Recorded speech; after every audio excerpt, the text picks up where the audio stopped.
بسم الله والحمد لله والصلاة والسلام على رسول الله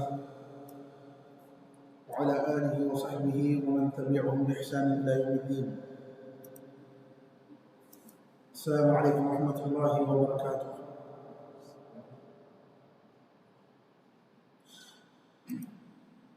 اللهم அடியார்களே, சகோதர சகோதரிகளே, வலில்லாஹில் ஹம்து. நபிகளாரின் தொழுகை வர்ணிப்பின் சுருக்கம் என்ற 3வது அமர்விலே அமர்ந்திருக்கிறோம். வலில்லாஹில் ஹம்து. அதன் தொடர்ச்சியாக பாரக்கல்லாஹு ஃபீக்கும் சென்ற வாரம் சுத்ராவை பற்றி, சுத்ரா என்றால் என்ன, சுத்ராவை வைத்து தொழுவதனுடைய சட்டம், சுத்ரா எவ்வாறு இருக்க வேண்டும், எந்த வகையில் இருக்க வேண்டும், சுத்ராவை தொழுவதும் ஒருவருடைய சுஜூதுடைய தடையும் அதற்கு இடைப்பட்ட இடைவெளி என்ன, அதே போல் ஒருவர் இருக்கக்கூடிய கால் பாதத்திலிருந்து சுத்ராவுடைய இடைவெளி என்ன என்று அனைத்தையும் பார்த்தோம். சுத்ராவின் அளவை கூட பார்த்தோம். சுத்ராவுடைய அளவு எவ்வாறு இருக்க வேண்டும் என்பதை பார்த்தோம். வலில்லாஹில் ஹம்து. இந்த வகுப்பு எல்லாம் அனைத்தும் அல்லாஹ் நடிகார்களே, இது அனைத்தும் நம்முடைய இஸ்லாம் தமிழுடைய வலைத்தள பக்கங்களில், அனைத்து சமூக வலைத்தளங்களிலும் இது பதிவேற்றம் செய்யப்பட்டிருக்கிறது. அதனால் விட்ட வகுப்புகள் எல்லாம் மறுபடியும் படிக்க வேண்டும். எனிலே இது பயான் நிகழ்ச்சியாக, இது ஒரு கல்வி அமர்வு.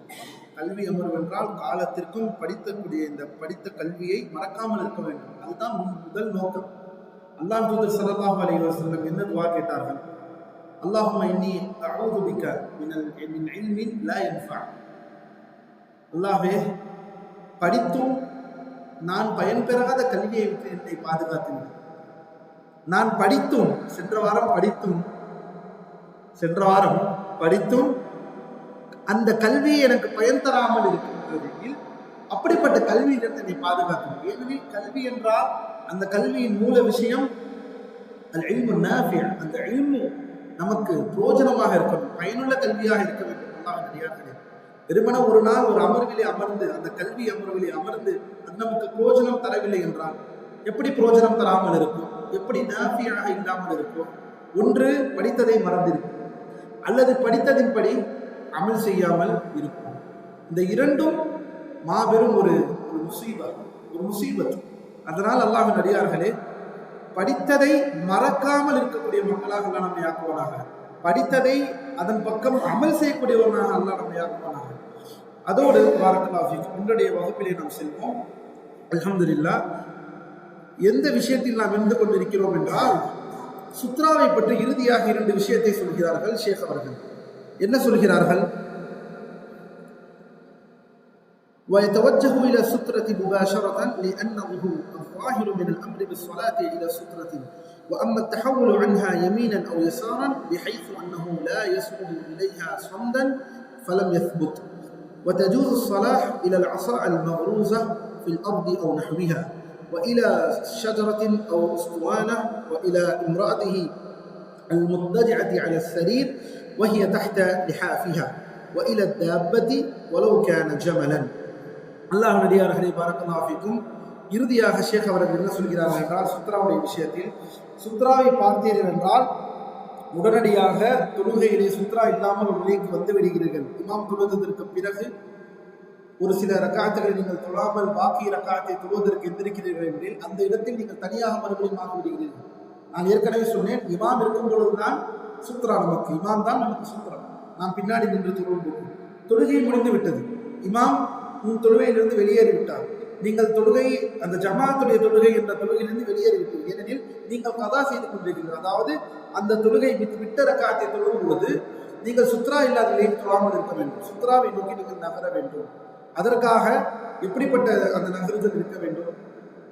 பார்த்தால் இன்னும் இவர் ஏதோ தொழாமல் வேறு ஏதோ ஒரு வேலையை செய்து கொண்டிருக்கிறாரே என்ற அந்த நினைப்பில் மனிதர்கள் வரக்கூடாது, பார்ப்பவர்கள். அந்த அளவிற்கு அடக்கமான ஒரு ஹரக்காத் இருக்க வேண்டும். லேசாக இப்படி இவ்வாறு நகர்ந்து அந்த சுத்ராவை நோக்கி நாம் நிற்க வேண்டும். நாம் ஏற்கனவே பார்த்த அந்த அளவுகோலின்படி. அதனால் பாரக்கல்லாஹு ஃபீக்கும் முபாஷரத்தன் என்று ஷேக் அவர்கள் இந்த இடத்திலே பதிவு செய்கிறார்கள். அடுத்ததாக, பூமியிலிருந்து ஒரு குச்சியை நிலைநிறுத்தி, ஒரு குச்சியை அடித்து, ஒரு குச்சியை நட்டு அதை சுத்ராவாக வைத்துக் கொள்ளலாம், அல்லது ஒரு மரத்தை சுத்ராவாக வைத்துக் கொள்ளலாம், அல்லது பள்ளியின் தூணை சுத்ராவாக வைத்துக் கொள்ளலாம். அது மட்டுமல்ல, அல்லாஹ் தூதர் ஸல்லல்லாஹு அலைஹி வஸல்லம் ஆயிஷா ரலியல்லாஹு அன்ஹா அவர்களுடைய போர்வைக்குள் படுத்திருந்தார்கள். அவர்களை சுத்ராவாக வைத்துக் கொண்டார்கள். யார் ஸல்லல்லாஹு அலைஹி வஸல்லம். அதனால் போர்வையின் கீழ் படுத்திருக்கக்கூடிய பெண்ணாக இருந்தார்கள் எனில், நம் மனைவியாக இருக்கலாம், நம் தாயாக இருக்கலாம், அவர்களை சுத்ராவாக கூட என்ன செய்து கொள்ளலாம், வைத்துக் கொள்ளலாம். அதே போல் ஷேக் அவர்கள் சொல்கிறார்கள், வாகனத்தை என்ன செய்து கொள்ளலாம், சுத்ராவாக வைத்துக் கொள்ளலாம். இப்படி ஏதாவது ஒரு விஷயத்தை கொண்டு நாம் சுத்ராவாக வைத்துக் கொள்ளலாம். ஏன் இன்னும் சொல்ல போனால் மனிதர்களை கூட நாம் சுத்ராவாக வைத்துக் கொள்ளலாம். தொழுகையால் இருப்பார், இது உலமாக்கள் பெரும் அனைவர்களும் இதை சொல்கிறார்கள், யாரும் மாறுபடவில்லை. தொழுது கொண்டிருப்பார், தொழுது எந்திரித்தவுடன் எந்த இடத்திலும் உங்களுக்கு சுத்ரா இல்லாமல் இருக்கும். பக்கத்திலே ஒருவர் தொழுது முடித்திருப்பார், அவரை என்ன செய்து கொள்ளலாம், நீங்கள் உங்களுடைய அந்த ஹரக்காத், அந்த நகருதல் பெரிய ஒரு சலனத்தை ஏற்படுத்தாமல் இருக்கும் பட்சத்தில் அவரை நோக்கி நீங்கள் நகர்ந்து சுத்ராவாக அவரை நீங்கள் என்ன செய்து கொள்ளலாம், வைத்துக் கொள்ளலாம். இதை ஷேக் அவர்கள் இந்த இடத்தில் பல வகையான சுத்ராக்களை பற்றி கூறுகிறார்கள். இன்னும் ஒட்டகமாக இருந்தாலும் சரி என்பதை ஷேக் இறுதியாக இந்த இடத்திலே சுத்ராவுடைய விஷயத்தில் கூறுகிறார்கள். பின்பு அடுத்ததாக பாரக்கல்லாஹு ஃபீக்கும் தஹ்ரீமுஸ் ஸலாஹ் இலல் குபூர். அடுத்த ஒரு தலைப்பு, கபறுகளை முன்னோக்கி தொழுவது ஹராம். கபறுகளை முன்னோக்கி தொழுவது ஹராம். தஹ்ரீமு அஸ்ஸலாத்தி இலா அல் குபூர். இது இன்று மறக்கடிக்கப்பட்ட ஒரு விஷயமா இருக்கிறது. இதெல்லாம் இது ஒரு மாபெரும் விஷயம். அடியார்களே பாரக்கல்லாஹு ஃபீக்கும், இந்த இடத்திலே கவனமாக இருந்து கொள்ளுங்கள். அதனால தான் நாம் சொல்வோம், கபருடைய பள்ளிகளில் நாம் தொழ இயலாது. ஏனெனில் அந்த தொழுகை அந்த பள்ளியை உதாசீனப்படுத்துவதல்ல, மாறாக இமாம் ஷாஃபிஈ ரலியல்லாஹு அன்ஹு ரஹிமஹுல்லாஹ் அவர்கள் கூறுவது போல், பள்ளியும் கபரும் என்றுமே இஸ்லாத்தில் ஒன்று சேராது. பள்ளி ஒரு பக்கம், கபர் என்றது மற்றொரு பக்கம். உடனடியாக வருவார்கள், அதை பின்னாடி கூறுவோம் இன்ஷா அல்லாஹ். பாரக்கல்லாஹு ஃபீக்கும். பள்ளியை நோக்கி, பள்ளியில் கபர் இருக்கக்கூடாது. அல்லாஹ் நடிகார்களே, கபர் இருக்கிற இடத்தில் பள்ளி இருக்காது, பள்ளி இருக்கக்கூடிய இடத்தில் கபர் இருக்காது. இதுதான் இஸ்லாம். இஸ்லாம் சொல்ற விஷயம் இதுதான். இஸ்லாம் கூறிய அடிப்படை விஷயம் இது தௌஹீத் சம்பந்தப்பட்ட விஷயம், ஏகத்துவம் சம்பந்தப்பட்ட விஷயம், இணை வைப்பு சம்பந்தப்பட்ட விஷயம். ஏன் மார்க்கம் தடுக்கிறது? அல்லாஹ் நம்மை பாதுகாக்க வேண்டும். அதனால் ஹராமாக இருக்கிறது. கபறுகளை நோக்கி நாம் தொழுவது, கபறுகள் இருக்கக்கூடிய இடத்தில் தொழுவது ஹராமாக இருக்கிறது. அல்லாஹ் நடிகார்களே, நாம் சவான் கேன, அது எந்த கபராக இருந்தாலும் சரி, அது அன்பியாக்களுடைய கபறுகளாக இருந்தாலும் சரி, அவ் கைரிஹிம். மேலும் அல்லாஹ் நடிகார்களே, நாம் இந்த புத்தகத்தை படித்துக் கொண்டிருப்பது வெறும் 36 பக்கம். மொத்த புத்தகமே 36 பக்கம் மட்டும்தான். மிகவும் சுருக்கமாக ஷேக் அவர்கள் இதிலே கொடுக்கிறார்கள். இதை தான் நாம் படிக்க முதலில் கடமைப்பட்டிருக்கிறோம். அல்லாஹ் நாடினால் இந்த சுருக்கத்தை முதலில் எடுத்துக்கொள்ளுங்கள். சுருக்கத்தை நன்றாக உள்வாங்கிக் கொண்டு பின்பு அல்லாஹ் நாடினால் இன்ஷா அல்லாஹ் இதனுடைய அஸ்ல் என்று அடிப்படை புத்தகம் இருக்கிறது. அந்த புத்தகத்தில் தான் இதை சுருக்கியிருக்கிறார்கள் ஷேக் அவர் 36 பக்கத்தில். அதே அல்லாஹ் நாடினால் ஒவ்வொரு ஆதாரத்தை கொண்டு அழகான முறையில் விளக்குகிறார்கள். பின்பு இன்ஷா அல்லாஹ் அதை நாம் படிப்போம். அதனால் சுருக்கமாக விஷயத்தை முதலில் தெரிந்து கொள்ளுங்கள். அடுத்ததாக தஹ்ரீமுல் முரூர் பைன யதை முஸல்லி வலோ ஃபில் மஸ்ஜிதில் ஹராம். தலைப்பை கவனியுங்கள். மஸ்ஜிதில் ஹராமாக இருந்தாலுமே சரி, அல்லது மஸ்ஜித் நபவியாக இருந்தாலுமே சரி, ஒருவர் தொழுது கொண்டிருக்க அவருடைய சுத்ராவை எதிர்நோக்கி அவருடைய தொழுகையை யாரும் குறுக்கே வராமல் இருப்பது, அப்படி வந்தால் அது ஹராம், வரக்கூடாது. மார்க்கம் முழுவதுமாக தடுத்திருக்கிறது. ஒருவர் தொழுகையிலே தொழுது கொண்டிருக்க அவர் எதிரே குறுக்கே வருவது, அந்த தொழுகையை என்ன செய்வது, அதற்கு பேர் கத்உஸ் ஸலா என்று கூறுகிறார்கள். தொழுகையை துண்டிப்பது. தொழுகையை நோக்கி யாரும் வராமல் நாம் இருக்க வேண்டும். அது ஷேக் அவர்கள் சொல்கிறார்கள், தொழுகையாளி ஒருவர் தொழுது கொண்டிருக்க அவருக்கு முன்னால் சுத்ரா இருக்கிறது, அந்த சுத்ராவை நோக்கி அவர் தொழுது கொண்டிருக்கிறார். அந்த சுத்ராவுக்கும் அவருக்கும் இடையிலே ஒருவர் வருகிறார் என்றால் அப்படி வருவது அனுமதிக்கப்பட்டது கிடையாது. ஒருபோதும் அனுமதிப்பு அதற்கு மார்க்கம் தரவே இல்லை என்பதை ஷேக் விளக்குகிறார்கள். மேலும் அது எந்த பள்ளியில் இருந்தாலும் சரி, மஸ்ஜிதுல் ஹராமாக இருக்கட்டும், அல்லது நமது பள்ளியாக இருக்கட்டும், அல்லது மஸ்ஜிது நபவியாக இருக்கட்டும், அல்லது மஸ்ஜிதுல் அக்ஸாவாக இருக்கட்டும், அல்லது வேறு எந்த பள்ளியாக இருக்கட்டும், ஒருவர் தொழுது கொண்டிருக்கிறார் என்றால், அவர் சுத்ராவை தொழுது கொண்டிருக்கிறார் என்றால் அதற்கு இடையே குறுக்கே செல்வதற்கு எந்த அனுமதியும் இல்லை. எப்போது செல்லலாம்? அவர் ஜமாத்துடைய தொழுகை இமாமை வைத்து ஜமாத்தோடு தொழுது கொண்டிருந்தாரே தவிர, இமாமோடு தொழுது கொண்டிருக்கிறார். ஏற்கனவே சொல்லிவிட்டோம், ஷேഖும் சொல்லிவிட்டார்கள். இமாம் தான் என்ன சூத்ரா. ஜமாத்துடைய தொழுகைக்கு மர்மூம்களுக்கு யார் சூத்ரா? இமாம். அந்த நேரத்தில் ஒருவர் தொழுகையாளிகள், முக்கியமாக மஸ்ஜிதுல் ஹராமிலே, மஸ்ஜிது நபவிலே நாம் அதை பார்க்கலாம். ஏனெனில் அந்த இடத்திலே ஒரு சில கதவுகள் மட்டும்தான் இருக்கும் வெளியேறுவதற்கு. அதனால் சில நேரங்களில் மனிதர்கள் என்ன செய்வார்கள், முஸ்லிம்கள் அதை செருப்பை எடுத்துக்கொண்டு இங்கும் அங்குமாக செல்வார்கள். அப்போது நாம் தடுக்க தேவையில்லை, ஏனெனில் அது சுத்ராவாக இமாம் அவர்கள் இருக்கிறார்கள். நம் தொழுகை யாரை நோக்கி நிற்கிறது? அங்கே இருக்கக்கூடிய இமாமை நோக்கி நிற்கிறது. இமாமிற்கு தான் யாரும் என்ன செய்யக்கூடாது, இமாம் அங்கே தொழுகிறார் அல்லவா, அங்கே தான் யாரும் முன் வரக்கூடாது, அந்த சுத்ராவிற்கு இடையே வரக்கூடாது. தவிர நமக்கு இமாம் இருக்கிறார்கள். இது எப்போது வரும்? இமாம் இல்லாத பட்சத்தில், ஜமாஅத்துடைய தொழுகை இல்லாத பட்சத்தில். அடுத்ததாக பாரக்கல்லாஹு ஃபீக்கும், இது அனைத்துமே பாரக்கல்லாஹ் இந்த ஹதீஸை ஷேக் அவர்கள் மேற்கொள்ள காட்டுகிறார்கள். ஒரு மனிதர், அல்லாஹ்வின் தூதர் ஸல்லல்லாஹு அலைஹி வஸல்லம் கூறுகிறார்கள், ஒரு மனிதர் தொழுது கொண்டிருக்க அவருடைய சுத்ராவிற்கு இடையிலே வருவதுடைய ஆபத்தை ஒருத்தவன் உணர்ந்தால் 40 நாள், 40 என்று சொல்லப்படுகிறது. ஆனால் இது நாட்களா அல்லது வருடங்களா என்பது நமக்கு ஹதீஸிலே தெரியவில்லை. 40 நாளாக கூட இருக்கலாம், 40 வருடங்களாக கூட இருக்கலாம். என்ன சொல்கிறார்கள்? அல்லாஹ்வின் தூதர் ஸல்லல்லாஹு அலைஹி வஸல்லம் 40 நாள் அவர் அங்கேயே நிற்பார்கள். ஒருவர் தொழுது கொண்டிருக்க, சுத்ராவை வைத்து தொழுது கொண்டிருக்க, அந்த தொழுகையிலே இடைவேளி இடையிலே வந்தால் அதில் வரக்கூடிய ஆபத்து, அதனுடைய அந்த ஹராமுடைய தனத்தை ஒருவர் அறிந்தால் அவர் 40 நாள் அங்கேயே நின்று கொண்டிருப்பார். நாம் செல்ல தேவையில்லை, அவர் தொழுது முடிக்கட்டும். பாருங்கள், சுப்ஹானல்லாஹ் ஹதீஸ். அதனால் கவனமாக இருக்க வேண்டும். ஏனெனில் இந்த ஹதீஸை தான் ஷேக் அவர்கள் இந்த இடத்திலே மேற்கோள் காட்டுகிறார்கள். அவர் 40 நாட்களாக, வருடங்களை சொல்லவில்லை இங்கே, 40 நேரத்தில் அவர் என்ன செய்வார், நின்று கொண்டிருப்பார். خيرا له من ان يمر بين يديه من ان يمر بين يديه يعني المرور بينه وبين موضع سجوده. நாம்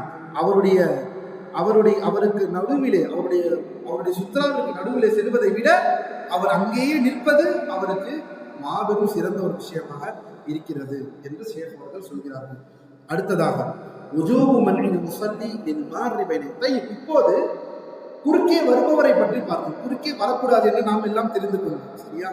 தொழுகையாளி தொழுது கொண்டிருக்கிறார், அவரை நோக்கி ஒருவர் வருகிறார், அவர் என்ன செய்ய வேண்டும்? அல்லாஹ்வின் தூதர் ஸல்லல்லாஹு அலைஹி வஸல்லம் ஹதீஸை நாம் என்ன பார்த்தோம்? நாம் எதிர்கே ஒருவர் தொழுது கொண்டிருக்க, அந்த சுத்ராவை தொழுது கொண்டிருக்க, அதற்கு இடையிலே வரக்கூடாது என்பதை விளக்கும் விதமாக அல்லாஹ்வின் தூதர் நமக்கு விளக்கி தந்தார்கள். என்ன செய்வார்கள்? அவருக்கு இடையிலே நடப்பதை விட 40 அந்த நாட்களோ அல்ல வருடங்களோ அவர் என்ன செய்வார்? நின்று கொண்டே இருப்பாராம் அவர் தொழுது முடியும் வரை. இது யாருக்கு? தொழுகையாளி தொழுது கொண்டிருக்க, அதற்கே செல்ல வேண்டாம் என்பவருக்கு. தொழுது கொண்டிருக்கிறார் ஒருவர், அவர் என்ன செய்ய வேண்டும்? لا يجوز للمصلي الى سترة ان يدع احدا يمر بين يديه. சுத்ராவை நோக்கி தொழுது கொண்டிருக்கிற எந்த தொழுகையாளியும் அவருக்கு குறுக்கே, அவருக்கும் அந்த சுத்ராவுக்கும் இடையே யாராவது ஒருவர் வருவார் என்றால் அதை விடுவதற்கு எந்த ஒரு அனுமதியும் இல்லை. உடனடியாக அவரை தடுக்க வேண்டும், அவரை உடனடியாக என்ன செய்ய வேண்டும்? தடுக்க வேண்டும் என்று ஷேக் அவர்கள் சொல்கிறார்கள். ஏன்? அல்லாஹ்வின் தூதர் ஸல்லல்லாஹு அலைஹி வஸல்லம் ஹதீஸ் இருக்கிறது, வலா தத அஹதன் யமுரு பைன யதைக். யாரையும் உங்களுக்கு நடுவிலே, உங்கள் தொழுகைக்கு நடுவிலே குறுக்கே செல்வதை யாரையும் நீங்கள் விட்டு விடாதீர்கள். குறுக்கே செல்வதிலிருந்து யாரையும் நீங்கள் விட்டு விடாதீர்கள், தடுத்து விடுங்கள் என்று சொல்கிறார். இன்னும் சொல்ல போனால் வயத்ரஹு அலா நஹ்ரிஹி, வயத்ரஹு அலா நஹ்ரிஹி, இந்த இடத்தை அடித்து, இந்த இடத்தையே பிடித்து தள்ள சொல்கிறார்கள் அல்லாஹ்வின் தூதர் ஸல்லல்லாஹு அலைஹி வஸல்லம். சென்ற வாரம் ஒரு ஹதீஸை பார்த்தோம். என்ன செய்தார்கள்? அல்லாஹ்வின் தூதர் ஸல்லல்லாஹு அலைஹி வஸல்லம் அவருடைய கையை என்ன செய்தார்கள்? வேகமாக பிடித்தார்கள். யார் என்று கேட்டவுடன் ஷைத்தான் வந்தான், அவனை நான் பிடித்து விட்டேன். அவனுடைய தொண்டை எந்த அளவிற்கானது? குளிரூட்டப்பட்ட விஷயமாக ஆகிவிட்டது. அதை சக்கராத் என்று சொல்வோம் இல்லையா? அல்லாஹ் நம்மை பாதுகாக்க வேண்டும். அல்லாஹ் தூதர் ஸல்லல்லாஹு அலைஹி வஸல்லம் இன்னொரு ஹதீஸை மேற்கோள் காட்டுகிறார்கள். உங்களில் நீங்கள் சுத்ராவை கொண்டு தொழுது கொண்டிருக்கிறீர்கள் என்றால், மினன் நாஸ் ஃபஅராத அஹதுன் அன் யஜ்தஸ பைன யதைஹி, யாராவது ஒருவர் அந்த தொழுகையிலே குறுக்கே வருகிறார் என்றால் ஃபல்யத்ஃபா ஃபீ நஹ்ரிஹி, அவருடைய நெஞ்சை பிடித்து அவருடைய கழுத்தில் இருக்கிற பகுதியை கொண்டு நீங்கள் தடுத்து விடுங்கள். அல்லாஹ் தூதர் சொல்கிறார்கள், வல் யத்ரா மஸ்ததா, முடிந்தவரை நீங்கள் தடுத்து விடுங்கள். அவர் வராத அளவிற்கு. இன்னும் சொல்கிறார்கள், இரண்டு முறை தடுத்து பாருங்கள். மூன்றாவது முறை வந்தே திரிவன் என்று வந்தார் என்றால் அவருடன் சண்டையிடுங்கள். இன்னும் சொல்ல போனால் கொலை செய்யுங்கள். யாரது? ஷைத்தானாக தான் இருக்கும். எந்த அளவிற்கு சுத்ராவுடைய விஷயத்தை இங்கே சொல்கிறார் என்பதை கவனித்துக் கொள்ளுங்கள். முடியாதனை பார்க்கலாம். சாதாரண விஷயம் அல்ல இது. இன்று மறக்கடிக்கப்பட்டது நமது மக்களுக்கு மத்தியில். சுத்ராவுடைய விஷயம், அதற்கு உள்ளே செல்லக்கூடிய விஷயம், இது மாபெரும் ஒரு ஒரு தீமையான ஒரு விஷயம். இதில் நாம் மிகவும் கவனமாக இருக்க வேண்டும். அல்லாஹ் நம்மை பாதுகாப்பானாக. அடுத்ததாக அல்-மஷ்யு இலல் அமாமி லிமன்இல் முரூ. அல்-மஷ்யு இலல் அமாமி லிமன்இல் முரூ. அடுத்ததாக ويجوز أن يتقدم خطوة أو أكثر ليمنع غير مكلف من المرور بين يديه كدابة أو طفل حتى يمر من ورائه. ஷேக் அவர்கள் சொல்கிறார்கள், தொழுது கொண்டிருக்கிறார்கள், அதாவது ஒரு இடத்திலே எங்கே மனிதர்கள் சென்று விடுவார்கள் அப்படிப்பட்ட ஒரு இடத்திலே நிற்கிறார்கள் என்றால் லேசாக ஒரு குழந்தையை போல அல்லது கால்நடை போல, சிறிய கால்நடை நகர்வது போல் என்ன செய்து கொள்ளலாம், லேசாக நடந்து கொள்ளலாம். ஏனெனில் அவர்களுக்கு வழிவிடுவதற்காக. உள்ளே குறுக்கே செல்லாதீர்கள், மாறாக லேசாக நடந்து சென்று நீங்கள் என்ன செல்ல வேண்டும் என்றால் பின்னால் சென்று கொள்ளுங்கள். ஆனால் தொழுகைக்கு நடுவே வராதீர்கள்.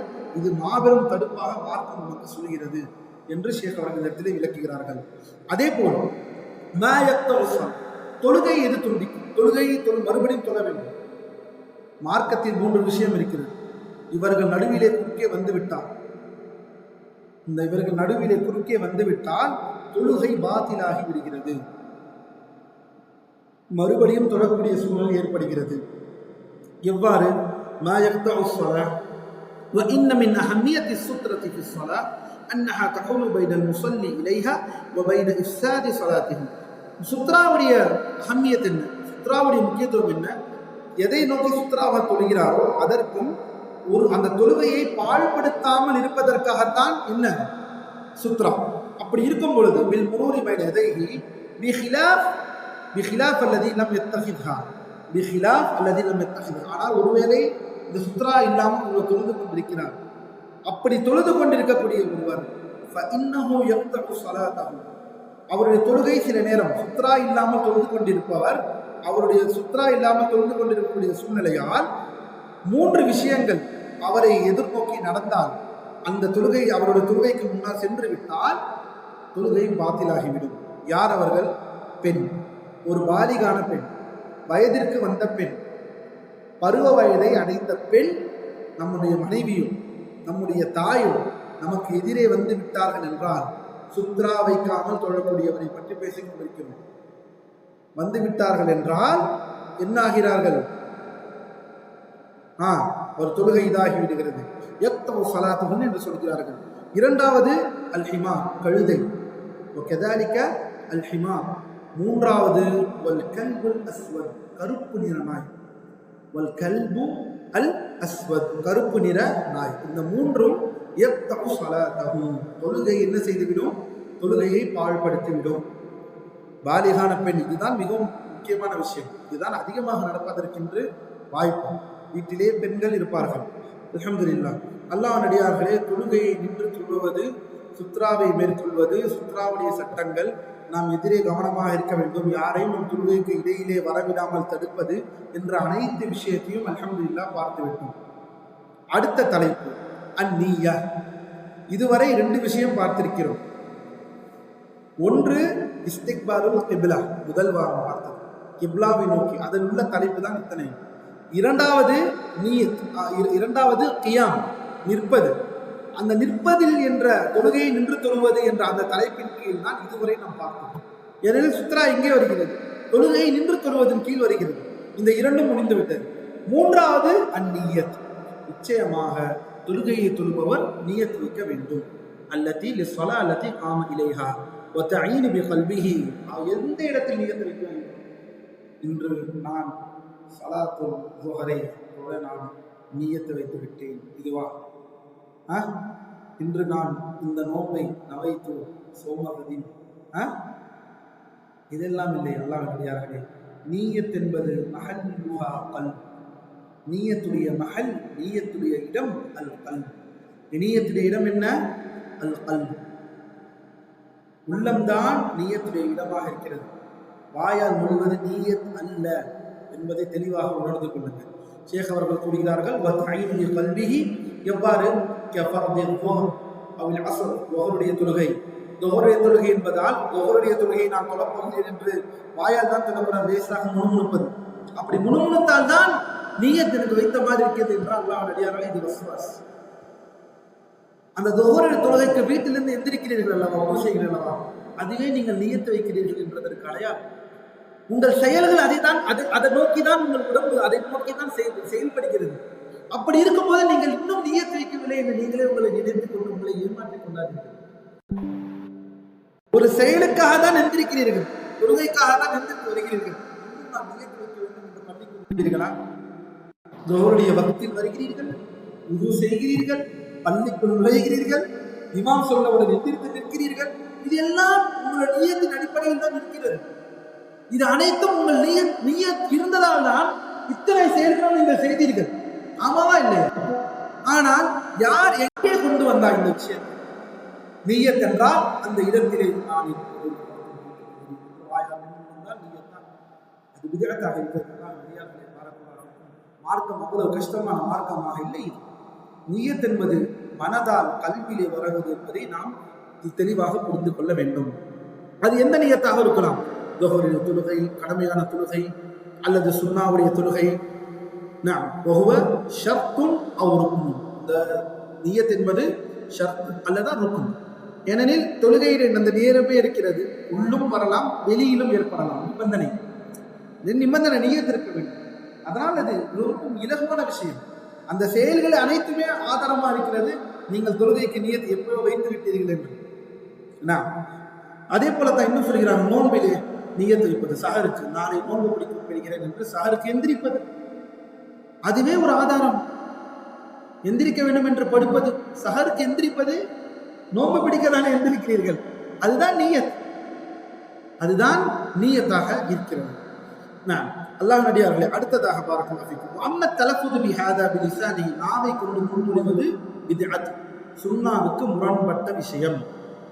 யாரும் இவ்வாறு சொல்லவில்லை, யாரும் இவ்வாறு வாயால் முன்மொழிய வேண்டும் என்று ஐம்மா உலமாக்கள், மாபெரும் இமாம்களாக இருக்கக்கூடியவர்களை பின்பற்றக்கூடியவர்களும் தக்லீத் செய்யக்கூடியவர்களும் கூட அஹதுன் மின் மத்பூஇ, அவரை பின்பற்றக்கூடியவர்கள் கூட இந்த வார்த்தையை சொல்லவில்லை. கவனமாக இருந்து கொள்ளுங்கள். அடுத்ததாக நீயத்திற்கு அப்புறம் அத்தக்பீர். அடுத்ததாக 4வது தலைப்புக்கு வருகிறார்கள். அத்தக்பீர் எழுதிக் கொள்ளுங்கள். ஏனெனில் அல்லாஹ் நாடினால் இந்த புத்தகத்துடைய அஸ்லை படிக்கும் பொழுது இன்ஷா அல்லாஹ் இது இன்னும் உங்களுக்கு ஆதாரத்தோட ஒவ்வொரு ஆதாரத்தை படிக்க உங்களுக்கு தெளிவு கிடைக்கும் இன்ஷா அல்லாஹ். இப்போது நமக்கு தேவை இந்த தொழுகையை எவ்வாறு தொழ வேண்டும், அதுதான் நமக்கு தேவை. அத்தக்பீர். பின்பு தொழுகையை அவர் திறக்க வேண்டும். எவ்வாறு திறப்பது? தொழுகையை திறக்க வேண்டும். இதெல்லாம் முடிந்து விட்டது, அல்ஹம்துலில்லாஹ். சும்ம யஸ்தஃப்திஹு ஸலாஹ், மறந்து விடாதீர்கள், இது செய்ய வேண்டும். அனைத்திற்கும் முன்னால் என்ன செய்ய வேண்டும், அதையெல்லாம் வலில்லாஹில் ஹம்த் பார்த்திருக்கிறோம். சும்ம யஸ்தஃப்திஹு ஸலாஹ் பிகௌலிஹி அல்லாஹு அக்பர் என்ற இந்த கூற்றை கூறி தொழுகையை ஆரம்பிக்க வேண்டும். இந்த கூற்றை கூறி தொழுகை ஆரம்பிக்க வேண்டும். இவ்வாறு கூறுவது ருக்குனாக இருக்கிறது.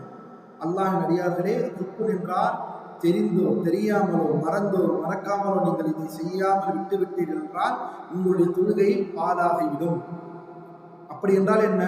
அல்லாஹு அக்பர் என்ற அந்த முதல் தக்பீர், தலை தக்பீர், தக்பீரத்துல் இஹ்ராம், அந்த முதல் தக்பீரை முன்மொழிவது ருக்குனாக இருக்கிறது. அடிப்படை. அது இல்லை என்றால் அதை தொழுகை என்றே சொல்ல முடியாது.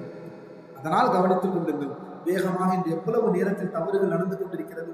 நமது தொழுகையாளிகள் உள்ளே வருகிறார்கள், ரக்காத்தை பிடிக்க வேண்டும், படபடப்பிலே வருகிறார்கள், ருக்குவை இமாமை அடைய வேண்டும் என்பதற்காக எங்கே தக்பீரத்துல் இஹ்ராம்? முதல் தக்பீர் எங்கே? தலை தக்பீர் எங்கே? நேரடியாக வருகிறார்கள், அல்லாஹ் அக்பரை சொல்லாமலே ருக்குவிற்கு நேரடியாக செல்வார்கள். இதெல்லாம் தொழுகை பாழாகி விடுகின்றது. இதை நாம் தெரிய வேண்டும் அல்லாஹ்வினுடையார்களே. அதை தான் ஷேக் அவர்கள் சொல்கிறார்கள், ஒவ்வொரு லிகௌலிஹி ஸல்லல்லாஹு அலைஹி வஸல்லம், அல்லாஹ் தூதர் ஸல்லல்லாஹு அலைஹி வஸல்லம் சொல்கிறார்கள், தொழுகையின் திறவுகோல் தூய்மை, தொழுகையின் திறவுகோல் சாவி என்ன? அல் வுது, தூய்மை, அத்-துஹூர். அதனுடைய முதல் பகுதி தஹ்ரீமுஹா அத்-தக்பீர், அதன் இறுதி பகுதி தஹ்லீலுஹா அத்-தஸ்லீம். புரிகிறதா? ஹதீஸ் புரிகிறதா? ஸல்லல்லாஹு அலைஹி வஸல்லம் தொழுகையின் சாவி திறவுகோல் வுது, அதனுடைய முதல் பகுதி அல்லாஹு அக்பர், அதனுடைய இறுதி பகுதி தஹ்லீலுஹா தஸ்லீம். அது ஏன் தஹ்ரீமுஹா? இஹ்ராமுடைய நிலையில் செல்வோம் அல்லவா? எப்படி வுது உம்ரா செய்யும் போது, ஹஜ் செய்யும் போது நாம் இஹ்ராமுடைய நிலையிலே செல்வோம் என்றால் அந்த வணக்க வழிபாடுகளில் வேறு எந்த செயல்களையும் நாம் செய்ய மாட்டோம். அனுமதிக்கப்படாத ஹராமாக்கப்பட்ட செயல்களோ அல்லது அனுமதிக்கப்பட்ட செயல்களே அதை செய்ய மாட்டோம் அந்த இடத்தில். எது அது முடியும் வரை, தஹ்லீல் வரும் வரை. அதே போலதான் தொழுகையும் அந்த இஹ்ராமுடைய நிலைக்கு செல்வது போல்தான் நாம் அல்லாஹ் அக்பர் என்று சொல்லிவிட்டோம் என்றால் இஹ்ராமுடைய நிலையில் சென்றமாகும். அதனால்தான் தஹ்ரீமுஹா என்று சொல்கிறார்கள் அல்லாஹ் தூதர் ஸல்லல்லாஹு அலைஹி வஸல்லம்.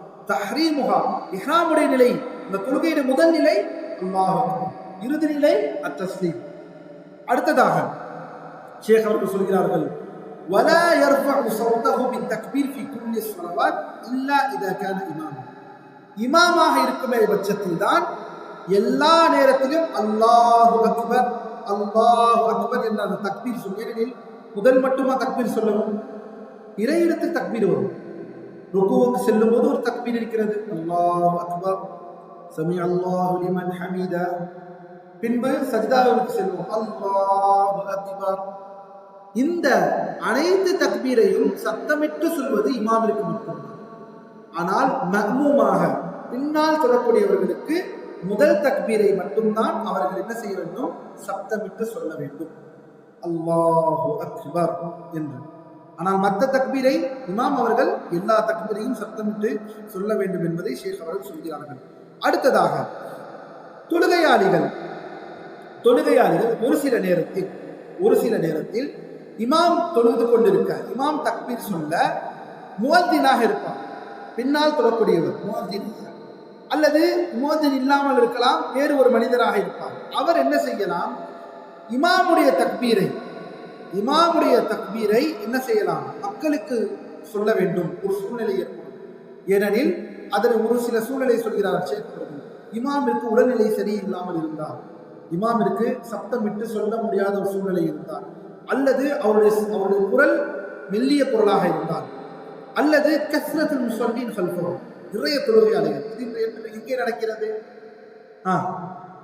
மஸ்ஜிதுல் ஹரமைனிலே நடக்கிறது. ஹரமைன், 2 ஹரம் பள்ளிவாசல்களில் பார்த்தோம் என்றால் இமாமும் தக்பீர் சொல்வார்கள், பின்னால் இருக்கக்கூடிய மஅமூமும் என்ன செய்வார்கள்? ஏனெனில் ஒரு 1,00,000 பேர் அந்த இடத்தில் தொழுகிறார்கள் என்றால் அந்த ஒரே ஒரு வினாடி அல்லாஹ் அக்பர் என்றால் சில நேரம் அத்துணை பேருக்கும் செல்ல வேண்டும். ஒரு வினாடியில் அல்லாஹ் அக்பர் என்று சொல்லிவிட்டார் என்றால் அது அவ்வளவு தூரம் மக்களுக்கு சேர்வதற்கு இதாக இருக்கும், தாமதிப்பதனால் பின்னாலே ஒரு முகத்தில் என்ன செய்வார்கள்? அல்லாஹு அக்பர் என்று கூறுவார்கள். அது என்ன? ஒரு நேரம் இருக்கும், அனைவரும் தெரிந்து கொள்வார்கள், ருக்குவிலே நாம் இப்போது இருக்கிறோம். அப்படிப்பட்ட நிலை இருந்தால் அல்ஹம்துலில்லாஹ் அவருடைய தக்பீரை நாமும் ஒருவர் பின்னால் என்று உயர்த்தி சொல்வதற்கு அனுமதி இருக்கிறது. இப்படிப்பட்ட ஒரு சூழ்நிலையில் ولا يكبر المأموم إلا عقب انتهاء الإمام من التكبير. அதே போல் தொழுகையாளி ஒருவர் தொழுது கொண்டிருக்க இமாம் அவர்கள் தக்பீர் சொன்னதற்கு பிறகுதான் என்ன செய்ய வேண்டும்? பின்னால் தொழுபவர் தக்பீர் சொல்ல வேண்டும். தொழுகையை நிற்கிறீர்கள், இமாம் அவர்கள் அல்லாஹ் அல்லாஹ்னு அவர் ஆரம்பிப்பார். அவர் சொல்வதற்கு முன்னால் அல்லாஹ், இவ்வாறு செய்யக்கூடாது. ஏனெனில் இமாமை பின்பற்றுவதுதான் நமக்கு தொழுகை. இமாம் முடிக்க அவர் பின்னால் நாம் ஆரம்பிக்க வேண்டும். இப்படிதான் இருக்க வேண்டுமே தவிர இமாம் முடிப்பதற்கு முன்னால் நாம் முடிந்து விட்டு நிற்கக்கூடாது. இவ்வாறு செய்தால் மார்க்கம் நமக்கு தடை செய்திருக்கிறது. இமாமை முந்துவது என்றால் எல்லா விஷயத்திலையும் முந்துவது, எதிலும் முந்தக்கூடாது. அதனால் ஷேக் சொல்கிறார்கள், அல்லாஹு அக்பர் என்று சொல்வதற்கு பிறகுதான் நாம் என்ன செய்ய வேண்டும்? அல்லாஹு அக்பர் என்று சொல்ல வேண்டும். நாம் எவ்வாறு தக்பீர் கட்டுவது? அந்த தக்பீர் சொல்லும் போது, அல்லாஹு அக்பர் சொல்லும் பொழுது என்ன செய்யலாம்? ஒன்று அல்லாஹு அக்பர் சொல்லும் போதே, அல்லாஹு அக்பர் சொல்லும் போதே கையை உயர்த்தலாம், அல்லது அல்லாஹு அக்பர் இவ்வாறு கையை உயர்த்தலாம். அல்லாஹு அக்பர் சொல்லும் போதே கையை உயர்த்தலாம், அதற்கு முன்னாலே கையை உயர்த்தலாம், அல்லது அதற்கு பின்னாலும் என்ன செய்யலாம்? கையை உயர்த்தலாம். எடுத்துக்காட்டாக அல்லாஹு அக்பர், முதலில் நான் எதை தூக்கினேன்? கையை தூக்கினேன்.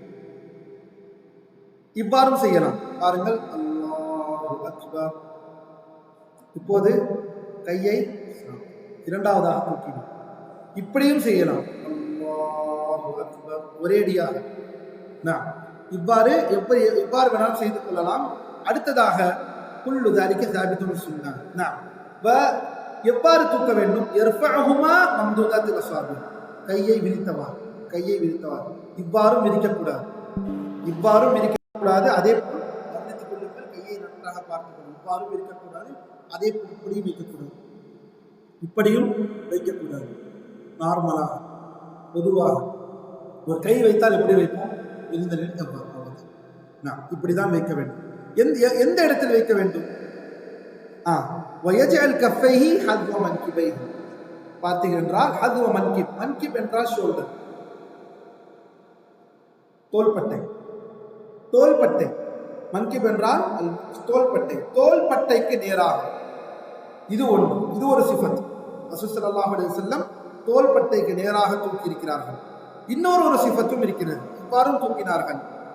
சில நேரம் எவ்வாறு தூக்குகிறார் என்றால் அத்ராஃப உதுனை, காதுடைய அந்த எண்டு, காதுடைய இறுதி பகுதி, அந்த ஜவ்வு இருக்கிறது அல்லவா, இவ்வாறு தூங்கிக் கொண்டு இருக்குமே, அந்த இடத்திற்கு நேராக இவ்வாறு. ஒன்று இவ்வாறு, அல்லது சில நேரத்தில் சற்று தூக்கி இந்த இடத்திலே தூக்குவார்கள். அல்லாஹ் தூதர் ஸல்லல்லாஹு அலைஹி வஸல்லம். அதான் இரண்டு தக்பீர்.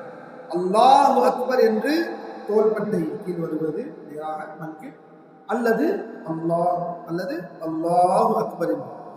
ஷேக் இந்த இடத்தில் சொல்கிறார்கள், சில பேர் காதுடைய ஜவ்வை இவ்வாறு பிரித்து செய்வது எந்த வகையிலும் ஆதாரம் இல்லாத ஒரு விஷயமாக இருக்கிறது. இது இன்று நான் நிறைய பேர் இன்று இருக்கிறார்கள்.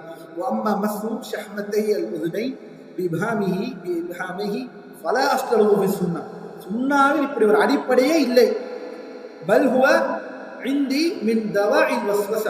இன்னும் சொல்ல போனால் இது என்னை பொறுத்த வரைக்கும் இது ஒரு வஸ்வாசை ஏற்படுத்தும். நாம் ஏனெனில் தக்பீரை கட்டுவதற்கு ஆதாரம் தொட்டு விட்டோமா இல்லையா? நம் காதை தொட்டு விட்டால் தக்பீர் கட்டுவிட்டோம். ஷேக் சொல்கிறார்கள் இதெல்லாம் வஸ்வாஸ். இன்று பெரும்பாலான மக்கள், ஒரு கூட்டம், ஒரு குறிப்பிட்ட கூட்டம் தக்பீர் எவ்வாறு கட்டுவார்கள்? அதாவது இந்த காதை என்ன தெரியாது, இந்த காதை கொஞ்சம் லேசாக பிடித்துக் கொள்வார்கள். இவ்வாறு செய்யாதீர்கள் என்று சொல்கிறார்கள். அதாவது சுனை என்று சொல்வார்கள். காதில் சுனை என்று சகோதரர் சொல்கிறார். சுனை இந்த இடத்தில் தொடாதீர்கள்லாம் முடியாவில்லை. ஹதீஸ் நமக்கு அல்லாஹ் தூதர் என்ன சொன்னார்கள்? சல்லு கமா ரஅய்துமூனி. இந்த ஹதீஸை மனப்பாடம் செய்யும். சல்லு கமா ரஅய்துமூனி உஸல்லி. இன்ஷா அல்லாஹ் தொடர் வகுப்பிலே நான் சொல்கிறேன். சல்லு கமா ரஅய்துமூனி உஸல்லி. என்னை எவ்வாறு தொழ கண்டீர்களோ அவ்வாறே நீங்கள் தொழுங்கள். அவ்வளவுதான். அல்லாஹ் தூதர் இவ்வாறு தூக்கி இருக்கிறார்கள், இவ்வாறு உயர்த்திருக்கிறார்கள். இரண்டு தான். இந்த இரண்டை தவிர இவ்வாறெல்லாம் நாம் செய்யக்கூடாது. சூனை. அடுத்ததாக பாரக்கல்லாஹு ஃபீக்கும், இதை தெரிந்த நாம் வத்உல் யதைன், கையை எங்கே வைப்பது? வத்உல் யதைன் வ கைஃபியத்தி. அடுத்ததாக கையை தூக்கி தக்பீர் கட்டுவதை படித்து விட்டோம், அல்ஹம்துலில்லாஹ். பின்பு சும்ம யதஹுல் யும்னா அலல் யுஸ்ரா அகிப தக்பீர். பின்பு தக்பீர் சொன்னதற்கு பிறகு அல்லாஹு அக்பர்,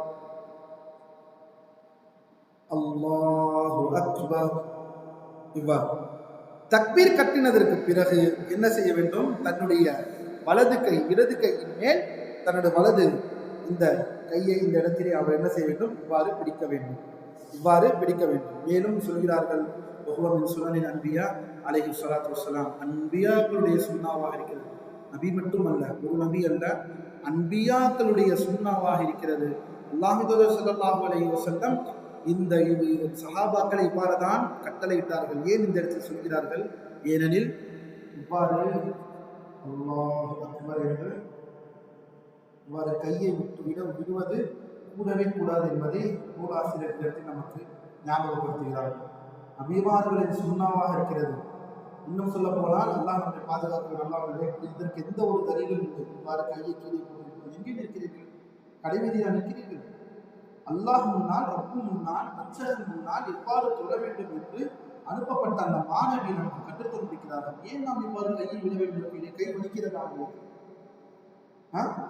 இவ்வாறுதான் ஒன்று அல்லாஹ் அக்பர் என்று இவ்வாறு செய்ய வேண்டும். இதுதான் தக்பீர் கட்டக்கூடிய முறை. இதை விட்டுவிட்டு இவ்வாறு கையை கீழே இஸ்தால் உருமா, இஸ்தால் என்றால் கையை கீழே விடுவது, இவ்வாறு வைப்பது கூடாது என்பதை ஷேக் அவர்கள் குறிப்பிடுகிறார்கள்.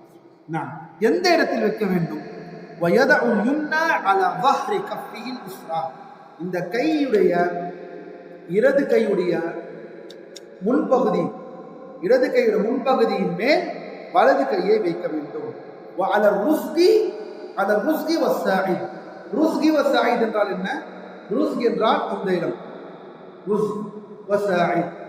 சாயித் என்றால் மணிக்கட்டு, மணிக்கட்டு. இவ்வாறு வைக்க வேண்டும். இன்னும் சொல்ல போனால் ஷேக் அவர்கள் அந்த புத்தகத்தில் இது சுருக்கமாக இவ்வாறு வைக்க சொல்வார்கள். இவ்வாறு இதையெல்லாம் தூரத்திலிருந்து கேட்கக்கூடியவர்கள் பார்க்க இயலாது. இருந்தாலும் சொல்வதை கொண்டு அறிந்து கொள்ளுங்கள். இந்த இவ்வாறு முன்பகுதியை வைத்து இந்த இடத்திலே வைக்க வேண்டும். கை வைக்கக்கூடிய இடம் இதுதான், மணிக்கட்டு. இந்த இடத்தில் பிடிக்க வேண்டும். அடுத்ததாக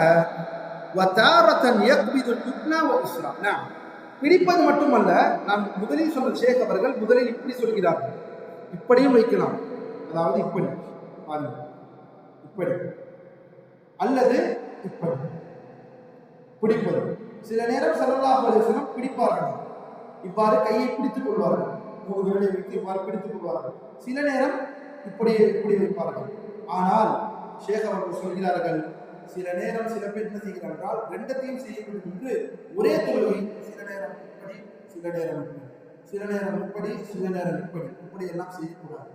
இது இவ்வாறு வரவில்லை. ஒரு முறையை தான் ஒரு தொழுகையில் செய்தார்களே தவிர இரண்டு முறையை ஒரே தொழுகைக்கு நீங்கள் பயன்படுத்தாதீர்கள் என்று ஷேக் அவர்கள் நமக்கு இந்த இடத்திலே சொல்கிறார்கள். அடுத்ததாக பாரக்கல்லாஹு ஃபீக்கும், மஹல்லுல் வத், எங்கே வைப்பது? அடுத்தது எங்கே வைப்பது? கையை வயதஹுமா அலா ஸத்ரிஹி ஃபகத். நூலாசிரியர் தெளிவாக சொல்கிறார்கள், நெஞ்சு பகுதியில் தான் வைக்க வேண்டும், நெஞ்சு பகுதியில் மட்டும் தான் வைக்க வேண்டும் என்று சொல்கிறார்கள். மட்டும், ஃபகத். ஃபகத் என்றால் என்ன? ஒன்லி, மட்டும். அர்ரஜுலு வல் மர்அத்து ஃபீ தாலிக ஸவா. அது மனித ஆணாக இருந்தாலும் பெண்ணாக இருந்தாலும் அனைவரும் இதில் சமம். ஆணாக இருந்தாலும் பெண்ணாக இருந்தாலும் அனைவர்களும் சமம். இந்த இடத்திலே ஷேக் அவர்கள் அழகான ஒரு விஷயத்தை சொல்கிறார்கள். வத்ஹுமா அலா கைரி ஸத்ரி இம்மா, சதுர் அல்லாத, நெஞ்சு பகுதி அல்லாத மற்ற இடங்களில் வைப்பது வரக்கூடிய அதன் பால் வந்த ஹதீஸ்கள் அனைத்தும் தஈஃபான ஹதீஸாக இருக்கிறது, பலகீனமான ஹதீஸாக இருக்கிறது. நெஞ்சு பகுதியில் வைக்கக்கூடிய ஹதீஸ் மட்டும்தான், அந்த கருத்து மட்டும்தான் வரக்கூடிய ஹதீஸ். நான் ஏற்கனவே சொல்லிவிட்டேன். அல்ஹம்துலில்லாஹ், நூலாசிரியர் மாபெரும் ஒரு முஹத்தீஸ், இந்த நூலாசிரியர் மாபெரும் ஒரு ஹதீஸ் கலை வல்லுனர். அவர் அனைத்து ஹதீஸ்களையும் எடுத்து அதை புரட்டி அதனுடைய உண்மைத்தன்மை, அதனுடைய பலகீனம் அல்லது ஆதாரத்துவத்தை தோண்டி அவர்கள் இந்த இடத்தில் நமக்கு தருகிறார்கள். ஷேக் அவர்கள் சொல்கிறார்கள், நெஞ்சு பகுதி அல்லாத மற்ற இடத்திலே வைப்பது. அதிலும் சொல்ல போனால் இதில் இன்னும், அதாவது சத்தியத்துக்கு மிகவும் தூரமான ஒரு கூற்று என்ன தெரியுமா? இதில் இந்த கை வைப்பது, இவ்வாறு கை இவ்வாறு வைப்பது, இவ்வாறு. அல்லாஹ் நபியார்களே, இந்த தொப்புளுக்கு கீழ் வைக்கக்கூடிய இந்த நிலை தான் இன்னும் தூரமான கூற்றாக இருக்கிறது. இதே போன்று சில பேர் இந்த இடத்தில் சொல்வார்கள், சில பேர் இப்படி சொல்கிறார்கள், சில பேர் அனைத்தும் இந்த நெஞ்சரை பகுதி வருகிறது. இன்னும் சலபங்களுடைய சான்றவர்களுடைய முஸ்லிம்களை பார்த்தால் சதியை இந்த இரண்டிற்கு கீழ் உள்ள பகுதியை வைப்பார்கள். அதுதான் நெஞ்சு. இந்த இரண்டிற்கு கீழ் உள்ள பகுதியை வைப்பார்கள். ஆனால் தொப்புளுக்கு கீழ் வைப்பது இன்று ஒரு கூட்டம் எவ்வாறு அவருடைய ஒரு அடையாளமாக இருக்கிறது.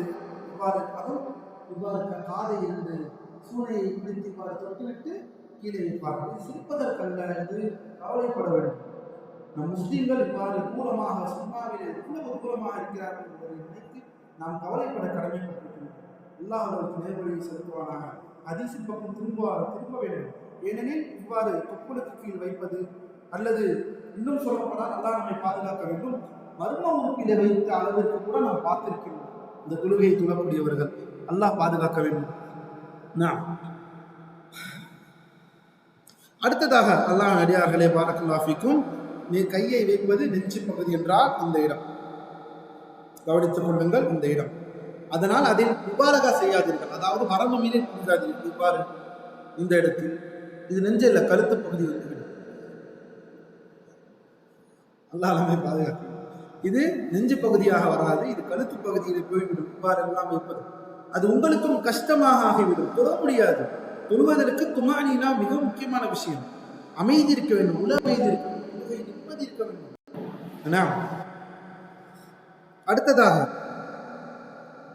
அடுத்ததாக பாரக்கல்லாஹு ஃபீக்கும் அவர்கள் வலா யஜூஸு அன் யதஅ யதஹுல் யும்னா அலா ஹாசிரத்தி, அல்லாஹ் இவ்வாறு செய்வதையும் தடுத்திருக்கிறார். அல்லாஹ் பாதுகாக்க. தொழுகையில் இவ்வாறு அலா ஹாசிரத்தி, ஒன்று இவ்வாறு நிற்பது அல்லது இவ்வாறு நிற்பது. ஹாசிரா என்றால் ஸல்லல்லாஹு அலைஹி வஸல்லம் இவ்வாறு நிற்பது தடுத்திருக்கிறார்கள், ஹராம் என்று இருக்கிறார்கள். இவ்வாறு நிற்கக்கூடாது, அல்லது இவ்வாறு நிற்கக்கூடாது. கவனித்துக் கொண்டீர்களா? ஹாசிரா என்றால் இடுப்பு பகுதி, இந்த இடத்திலே பார்வை வைஸ்ட் என்று சொல்லுவோம் ஆங்கிலத்தில். அல்ஹம்துலில்லாஹ். அடுத்ததாக நிற்கக்கூடியது தொழுகையை தக்பீர் கட்டுவது, கையை உயர்த்துவது, கையை எங்கே வைப்பது, எவ்வாறு பிடிப்பது, அனைத்தையும் பார்த்தோம். அடுத்ததாக அல் ஹுஷூ வன் நத்ரு இலா மௌதி சுஜூத், தொழுகையில் உள்ள அமைதி வேண்டும், ஹுஷூ இருக்க வேண்டும். கண்ட எண்ணங்களை சலனமடிக்க விடாமல் ஒருமித்தமாக ஒருநிலைப்படுத்த வேண்டும் மனதை. அல்லாஹ் முன்னால் நாம் நிற்கிறோம். இஹ்சான் என்றால் என்ன? இஹ்சான் என்றால் என்ன? وأن تعبد الله كأنك تراه فإن لم تكن تراه فإنه يراك. தமிழ் அல்லாஹ்வை பார்ப்பது போல் வணங்க வேண்டும். அப்படி பார்க்க முடியாத போது நம்மை பார்க்கிறான் என்பதில் வணங்க வேண்டும். இந்த நிலை இருக்க வேண்டும். அல்லாஹ் நபியார்கள் தொழுகையிலே இலா காமு குசாலா, தொழுகையிலேயே குசாலாக்களாக சோம்பேறிகளாக நிற்பது, இதெல்லாம் நாம் கவனமாக இருக்க வேண்டும். ஷேகர் அவர்கள் அதனால்தான் குஷூவாக நிற்க வேண்டும். எவ்வாறு உல அமைதியோடு பயபக்தியோடு அல்லாஹ் முன்னால் இருக்கிறோம் என்று நிற்க வேண்டும். அந்த குஷூ இருக்க வேண்டும். அடுத்ததாக அவர் உள்ளச்சத்தோடு அல்லாஹை பயப்பட வேண்டும். அல்லாஹ்வின் கல்வியோடு பயப்படுவது குஷூ. அந்த தொழுகையிலிருந்து அவரை பொதுபோக்காக ஆக்குவதற்குரிய அனைத்து விஷயங்களிலும் அவர் தூரமாக இருக்க வேண்டும். அனைத்து விஷயம், இப்போது முடித்துவிட்டால் கம்ப்யூட்டரில் என்ன வேலை இருக்கு, அடுத்த வேலை என்ன செய்ய வேண்டும், என்ன பால் பாக்கெட் வாங்கி தர வேண்டும், அதை செய்ய வேண்டும், இதை செய்ய வேண்டும். இவ்வாறு ஏன் இன்னும் சொல்ல போனால் படிக்கக்கூடிய விஷயமா இருக்கட்டும், கல்வி படிக்கக்கூடிய விஷயமாக இருக்கட்டும், இந்த இடத்தில் அடுத்த சூறாவை ஓத வேண்டும், அடுத்த இதை எந்த விஷயமாக வேண்டாலும் இருக்கட்டும். தொழுகை என்றால் அல்லாஹ் முன்னால் குஷூவோடு நிற்க வேண்டும். இது எந்த விஷயமாக இருந்தாலும், ஒரு உலக விஷயமாக இருந்தாலும், ஏன் மார்க்க விஷயம், அந்த இடத்துல உங்களுடைய அன்றாட பழக்க வழக்கம், அந்த பிளான், உங்களுடைய ஷெட்யூல் எல்லாம் இந்த தொழுகையில் யோசித்துக் கொண்டிருப்பீர்கள். எதையும் யோசிக்கக்கூடாது. அது மார்க்க விஷயமா இருந்தால், மார்க்க விஷயம் என்றால் யோசித்துக் கொள்ளலாமா? இப்போது நான் அடுத்த சூறாவை ஓத வேண்டும், இப்போது முடித்தது என்ன பண்ண வேண்டும், இப்படியெல்லாம் செய்யக்கூடாது. குஷூவிலே இருக்க வேண்டும், தள்ளி இருக்க வேண்டும். அதே சமயம் நம்மையும் தொழுகை கவனத்திலிருந்து செதறவிடாமல் இருக்கக்கூடிய பொருள்கள் நம்மிடம் இல்லாமல் பார்த்துக் கொள்ள வேண்டும். எடுத்துக்காட்டாக டெக்கரேஷன், தொழுகையிலே இருக்கக்கூடிய அலங்காரம், தொழுகையிலே சஜிதாவில் எனக்கு பாருங்கள், எல்லாம் நம்மை பாதுகாக்க வேண்டும். அல்ஹம்துலில்லாஹ். சில இடங்களில் பார்த்தால், சில பள்ளிகளில் பார்த்தால், அந்த தொழுகையில் இருக்கக்கூடிய அந்த சஜிதாவிலே பன்னியுடைய முகம் நமக்கு தெரியும். அல்லது ஏதாவது ஒரு வஸ்வாசை ஏற்படுத்துவதை போலவே அந்த சஜிதாக்கள் இருக்கும். அல்லாஹ் நம்மை பாதுகாப்பானாக. அதில் இருக்கக்கூடிய டிசைன்ஸ், அந்த சஜிதாவிலே அவர்கள் ஒரு டிசைன் கொடுத்திருப்பார்கள், பூவை கொடுக்கின்றேன் என்று. ஆனால் அந்த பூவில் அந்த முட்டு, 2 கண்கள், ஒரு வாய், நடுவிலே ஒரு மூக்கு, வாய் என்று இருக்கும். அதை பார்த்தால் யாரோ ஒருவர் நிற்பது போல இருக்கும். ஏதோ ஒரு சைத்தானோ அல்லது நான் பார்த்திருக்கிறேன், பன்னியுடைய உருவத்தை பார்த்திருக்கிறேன் சஜிதாவிலே. அல்லாஹ் நம்மை பாதுகாக்க வேண்டும். இப்படிப்பட்ட விஷயத்திலிருந்து நாம் தூரமாக்க வேண்டும். சஜிதா என்றால் கோவிலுக்கு பாருங்க, இதுதான் சஜிதா. இது போதுமானது. இதில் ஏதாவது இருக்கிறதா? நின்றால் தொழுக முடியும். இதை விட்டு இன்று இந்த இடத்திலே முசல்லாவுடைய டிசைனை எதிர்பார்த்தோம் என்று அல்லாஹ்வின் அடியார்களே, நம்மை கவனத்தை சிதறவிடக்கூடிய விஷயங்கள் தூண்டுதலாகத்தான் இன்று தொழுகை இருந்து கொண்டிருக்கிறது. அதனால் ஷேக் அவர்கள் கவனமாக இருக்க சொல்கிறார்கள். அது மட்டுமல்ல, அந்த பின்னலாடைகள், எந்த அந்த டிசைனும் அந்த அலங்காரங்கள் உங்களை தொழுகையிலிருந்து சுஷுவிலிருந்து அந்த அந்த ஆர்வத்திலிருந்து உங்களை தூரமாகிடக்கூடாது. அது மட்டுமல்ல, சாப்பாடு பசியாக இருக்கக்கூடிய நிலையில், சாப்பாடு ரெடியாக ஆகிக்கொண்டிருக்கும், பசியிலே இருப்பார். அந்த நிலையில் பசியை வைத்துக்கொண்டு, அந்த சாப்பாடை மனதில் வைத்துக்கொண்டு தொழுவது கூடாது. சில பேர் எப்படி இருப்பார் என்றால், பசியிலே இருப்பார்கள், நான் தொழுதுட்டு தான் நிம்மதியாக சாப்பிட வேண்டும். தொழுதுட்டு நீங்கள் நிம்மதியாக சாப்பிடலாம். நிம்மதியாக தொழுதுட்டு நாம் சாப்பிட வேண்டும் என்று நினைத்தோமா? தொழுதுட்டு நிம்மதியாக சாப்பிட வேண்டும், ஆனால் நிம்மதியாக தொழுதுட்டு சாப்பிடுங்கள்.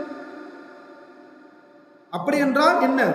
சாப்பிட்டு பின்பு என்ன செய்யுங்கள்? தொழுகையை தொழுங்கள். மாறாக தொழுகையை வைத்துக் கொண்டு அந்த சாப்பாட்டின் மேல் ஆர்வத்தோடு நாம் தொழக்கூடாது என்பதை ஷேக்வர் சொல்கிறார்கள். அதே போல் மலம் அல்லது சிறுநீரை அடக்கி கொண்டு, மலம் சிறுநீரை எல்லாம் அடக்கி கொண்டு தொழுவது, இதெல்லாம் இல்லாமல் இருக்க வேண்டும். அடக்கி கொண்டெல்லாம் தொழக்கூடாது. இன்னும் சொல்ல போனால் இப்னு ஹஸம் ரஹிமஹுல்லாஹ் ஒரு மாபெரும் இமாம், ஒரு முஜ்தஹித் அவர்கள், இப்னு ஹஸம் அவர்கள், யார் சிறுநீரையோ அல்லது மலத்தையோ அடக்கி கொண்டு தொழுதார் என்றால் அவர்கள் தொழுகை பாத்திலாகிவிடும். ஆனால் பெரும்பாலான கூற்று இந்த இடத்தில் உலமாக்கள் பாத்திலாகாது, இது ஒரு மக்ரூஹ் என்ற விஷயத்தில் கூறுகிறார்கள், இவ்வாறு செய்யக்கூடாது. ஆனால் அவர்கள் எந்த ஆதாரம் கொண்டு வருகிறார்கள் என்றால், தொழுகையில் உலாமைதி வேண்டும். துமஅனீனா என்பது ஒரு ருக்குனாக இருக்கிறது. துமஅனீனா என்றால் என்ன? அமைதியாக உடலிலே எந்த ஒரு மற்ற சலனமே இருக்கக்கூடாது, அமைதியாக தொழ வேண்டும். அதில் மிக முக்கியமான விஷயம், ஒருத்தவனுக்கு சிறுநீரை அடக்கிறான் என்றால், ஒருத்தவன் மலத்தை அடக்கி கொண்டு நிற்கிறான் என்றால், அவனுக்கு எந்த இடத்திலே அமைதி இருக்கும்?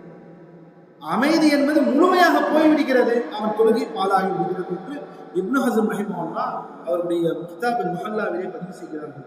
அதனால் அல்லாஹ்வின் அடியார்களே, சிறுநீரை அடக்கி கொண்டோ அல்லது மலத்தை அடக்கி கொண்டு தொழக்கூடிய தொழுகையிலிருந்து தூரமாக இருந்து கொள்ளுங்கள். அடுத்ததாக, நிற்கும் பொழுது எந்த இடத்தில் பார்ப்பது? மௌதிஅ சுஜூதிஹி, அவர் சஜிதா செய்யக்கூடிய இடத்தில் பார்க்க வேண்டும். சஜிதா செய்யக்கூடிய இடத்தில் பார்க்க வேண்டும்.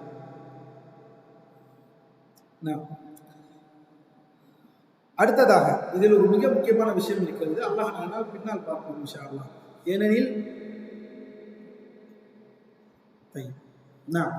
அதே போல் சஜிதா செய்யக்கூடிய இடத்தில் பார்க்க வேண்டும். அதே போல் வலது பக்கம் இவ்வாறு பார்ப்பது, இடது பக்கம் இவ்வாறு திரும்பி பார்ப்பது, இப்படிப்பட்ட பார்வையெல்லாம் ஷைத்தானுடைய வஸ்வாசுக்கு நாம் பதில் சொல்வது போல்.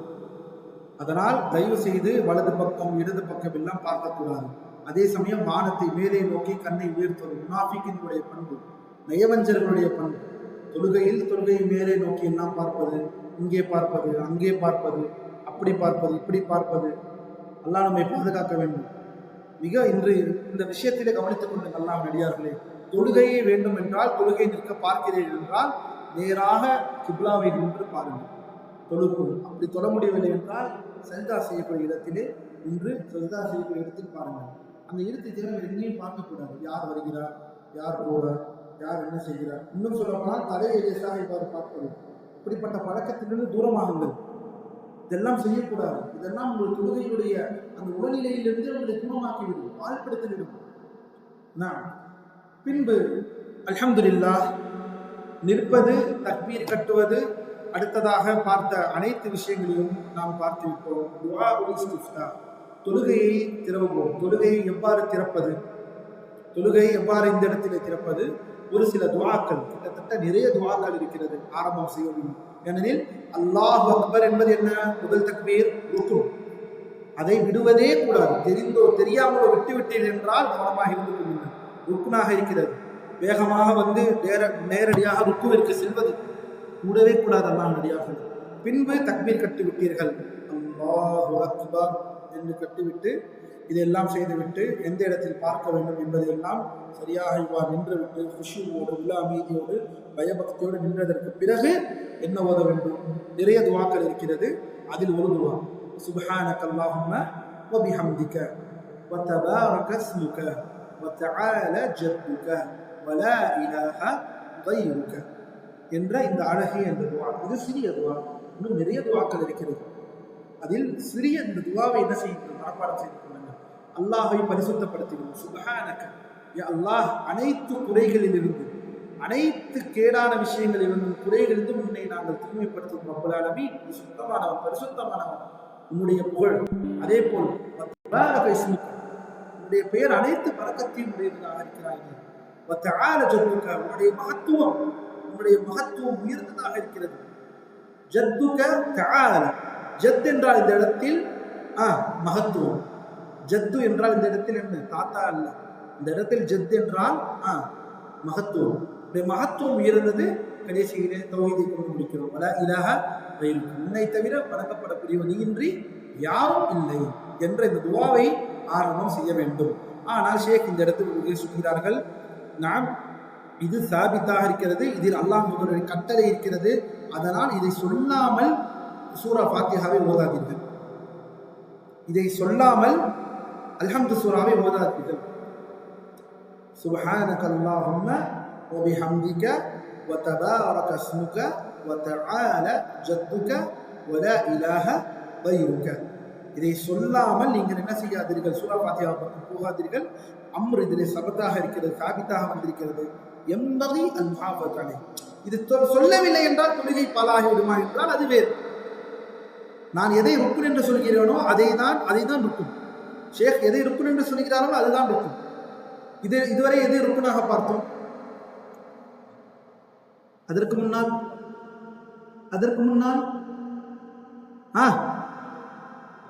அப்புறம் கியாம், கிப்லாவை முன்னோக்குவது. கிப்லாவை முன்னோக்காமல் தொழுதால் தொழுகை போய்விடும். இரண்டாவது நின்று தொழுவது. பிரதான தொழுகையில் என்ன செய்ய வேண்டும்? யாருக்கு விதிவிலக்கு அளித்ததோ மார்க்கம், அதை தவிர வேறு யாருக்கும் அனுமதி கிடையாது. நின்றேதான் தொழுக வேண்டும். நீங்கள் மறந்தோ மறக்காமலோ தெரிந்தோ தெரியாமலோ தொழுகை பாத்தில் நின்று தொழுவது. மூன்றாவது இதுவரை பார்த்ததில் மூன்றாவது தக்பீரத்துல் இஹ்ராம், தலை தக்பீர், அல்லாஹு அக்பர். வேறு ஏதாவது எழுதி கொண்டு வாருங்கள். ருக்குனை ஒரு பக்கம் எழுதி கொண்டு வாருங்கள். பாடம் முடித்ததற்கு பிறகு இன்ஷா அல்லாஹ் நமக்கு தெரியும். இது அல்ஹம்துலில்லாஹ். அல்லாஹ் நடிகார்களே, வலில்லாஹில் ஹம்த். நாம் முடித்துக் கொள்வோம். அல்லாஹுடைய இதயத்தில் கிட்டத்தட்ட பாதி புத்தகத்திற்கு வந்துவிட்டோம். வலில்லாஹில் ஹம்த். அல்லாஹ் நாடினால் அடுத்த வாரம், இன்னும் 2 வாரங்களில் இன்ஷா அல்லாஹ் இந்த அழகிய புத்தகத்தை, இந்த சுருக்க புத்தகத்தை ஒவ்வொரு சனிக்கிழமை, அடுத்த சனிக்கிழமையும் அடுத்த சனிக்கிழமையிலும் இன்ஷா அல்லாஹ் பார்ப்போம். அடுத்ததாக வருகிறது கிராஅ, ஓதுவது. எதை ஓத வேண்டும், எவ்வாறு ஓத வேண்டும், சூரா ஃபாத்திஹா ஓதுவது யாருக்கு கடமை? எல்லோருக்கும் கடமையா? ருக்குனா? ருக்குன். இது இல்லை என்றால், தெரிந்தோ தெரியாமலோ மறந்தோ மறக்காமலோ விட்டுவிட்டீர்கள் என்றால் அல்ஹம்து சூராவை ஒரு தொழுகை பாலாகி விடுமா?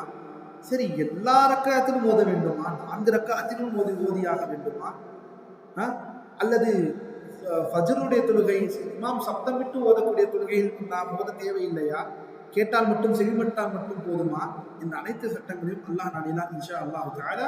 ஏனெனில் ஒரு ரக்காத்துக்கு பார்த்து விட்டோம் என்றால் அடுத்தடுத்த ரக்காத்து பார்ப்பதற்கு தேவை இருக்கா? இல்லை.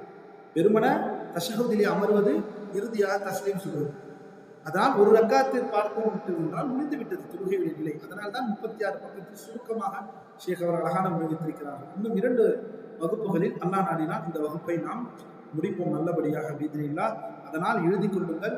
3 வகுப்பு இதுவரை வந்திருக்கிறது. அல்லாஹ் நடிகார்களே, 3 வகுப்பை மறுபடியும் செவிமடுத்து உங்களுக்கு எழுதி கொள்ளுங்கள்.